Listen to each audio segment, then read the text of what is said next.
Ay, nagkakain na po sila. Tapos mayroon silang kaibigan doon na malapit.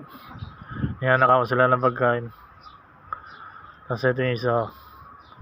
Mga pusa dito yung mga malulupit. Friendly sila, friendly. Friendly ang mga pusa dito. Saka. Ayan pa yung isa, tumalapit friendly na. Mayroon silang peace of mind sa isa't isa.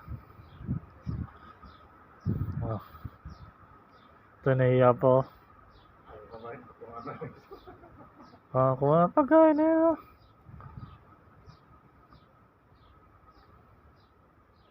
Yan nalalapit. Yan napakatinding puso. Dalawa na. Napakatindi. Mga pusang ere.